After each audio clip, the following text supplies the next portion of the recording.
I can give you as proofs of this, not words only, but deeds, which you value more than words. Let me tell you a passage of my own life, which will prove to you that I should never have yielded to injustice from any fear of death, and that if I had not yielded to injustice from any fear of death, and that if I had not yielded, I should have died at once. I will tell you a story, tasteless perhaps and commonplace, but nevertheless true. The only office of state which I ever held, O men of Athens, was that of senator. The tribe Antiochus, which is my tribe, had the presidency of the trials of the generals who had not taken of the bodies of the slain after the battle of Arguince. And you proposed to try them all together, which was illegal, as you all thought afterwards. But at the time I was the only one of the Prytanes who was opposed to the illegality, and I gave my vote against you. And when the orators threatened to impeach and arrest me, and have me taken away, and you called and shouted, I made up my mind that I would run the risk, having law and justice with me, rather than take part in your injustice, because I feared imprisonment and death. This happened in the days of democracy.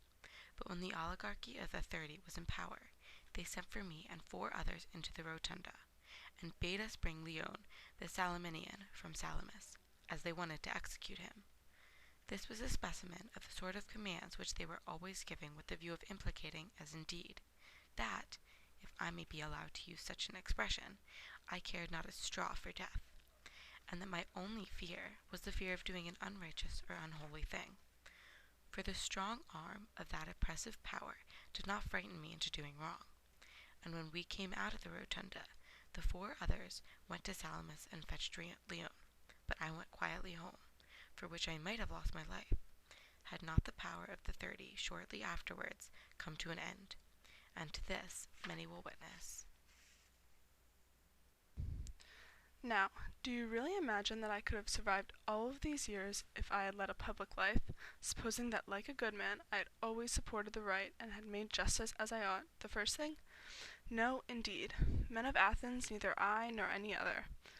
But I have always been the same in all my actions, public as well as private, and never have I yielded any base compliance to those who are slanderously termed by my disciples or to any other. For the truth is that I have no regular disciples, but if any one likes to come and hear me while I am pursuing my mission, whether it be rich or poor, may ask and answer me, and listen to my words, and whether he turns out to be a good man or a bad man, that cannot be justly laid to my charge, as I never taught him anything. And if anyone says that he has learned or heard anything from me in private, which all the world has not heard, I would like you to know now that he is speaking in untruth. But I shall be asked, why do people delight in continually conversing with you? I have told you already, Athenians, the whole truth about this.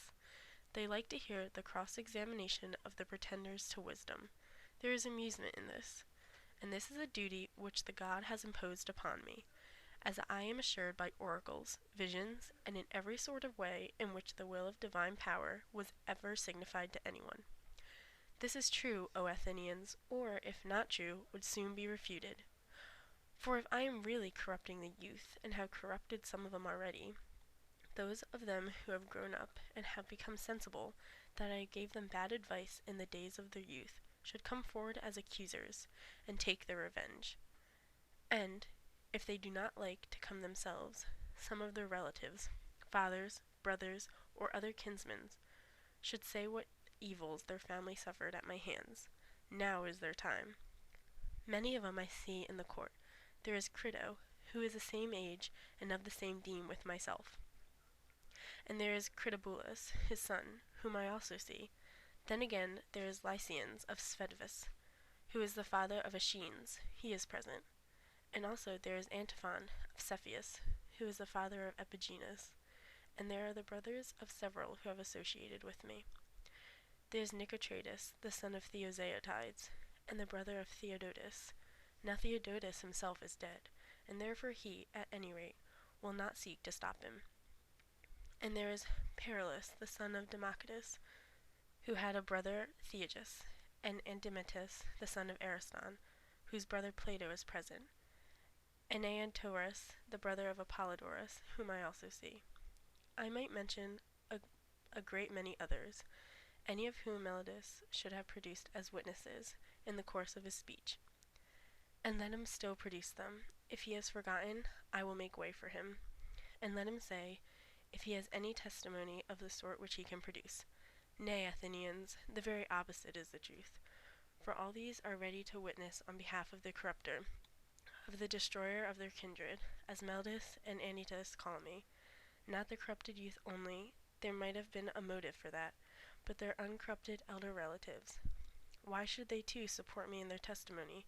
Why, indeed, except for the sake of truth and justice, and because they know I'm speaking the truth, and Meletus is lying. Yet a word more. Perhaps there may be someone who is offended at me when he calls to mind how himself, on a similar or even less a serious occasion, had recourse to prayers and supplications with many tears, and how he produced his children in court, which was a moving spectacle, together with a posse of his relations and friends, whereas I, who am probably in danger of my life, will do none of these things. Perhaps this may come into his mind, and he may be set against me, and vote in anger because he is displeased at this.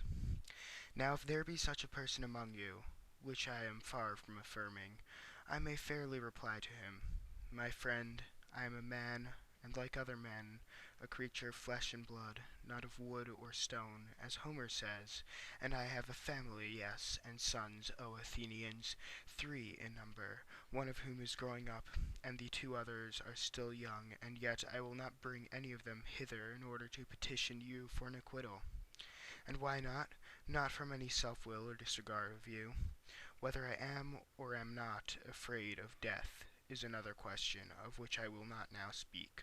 But my reason, simply, is that I feel some conduct to be discreditable to myself, to you, and the whole state. One who has reached my years, and who has a name for wisdom, whether deserve it or not, ought not to demean himself.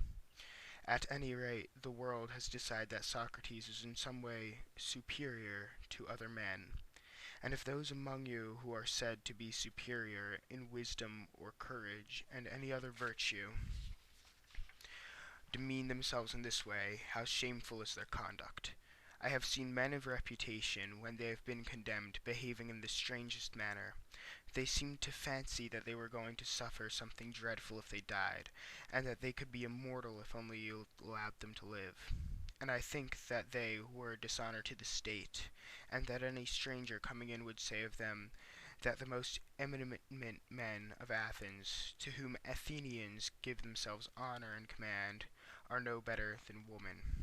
And I say that these things ought not to be done by those of us who are of reputation. And if they are done, you ought not to permit them. You ought rather to show that you are more inclined to condemn, not the man who is quiet, but the man who gets up a doleful silence and makes the city ridiculous. But, setting aside the question of dishonor, there seems to be something wrong in petitioning a judge, and thus procuring an acquittal instead of informing and convincing him.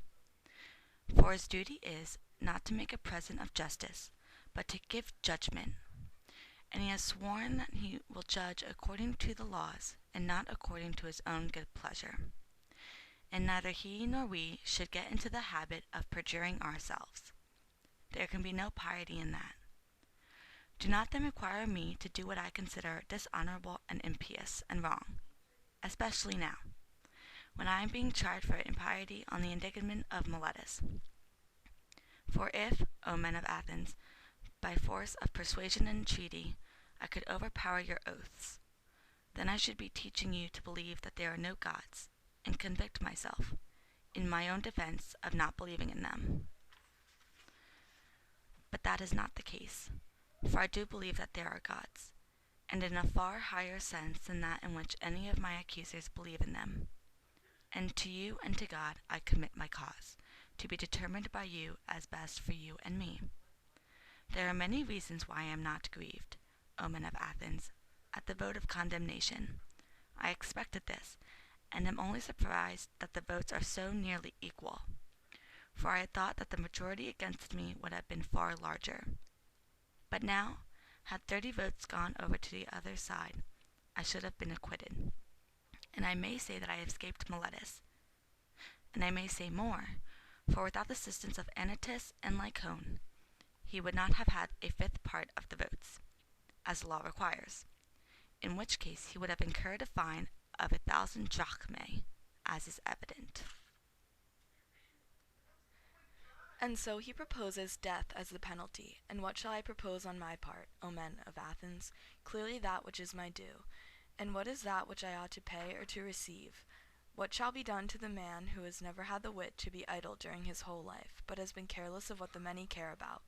Wealth and family interests and military offices and speaking in the assembly and magistracies and plots and parties. Reflecting that I was really too honest a man to follow in this way and live, I did not go where I could do no good to you or to myself, but where I could do the greatest good privately to every one of you.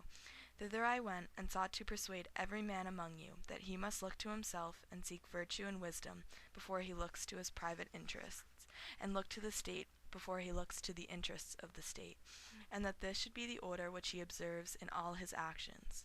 What shall be done to such an one? Doubtless some good thing, O men of Athens, if he has his reward, and the good should be of a kind suitable to him. What would be a reward suitable to a poor man who is your benefactor, who desires leisure that he may instruct you? There can be no more fitting reward than maintenance in the Prytaneum, O men of Athens, a reward which he deserves far more than the citizen who has won the prize at Olympia in the horse or chariot race, whether the chariots were drawn by 2 horses or by many. For I am in want, and he has enough, and he only gives you the appearance of happiness, and I give you the reality. And if I am to estimate the penalty justly, I say that maintenance in the Prytaneum is the just return.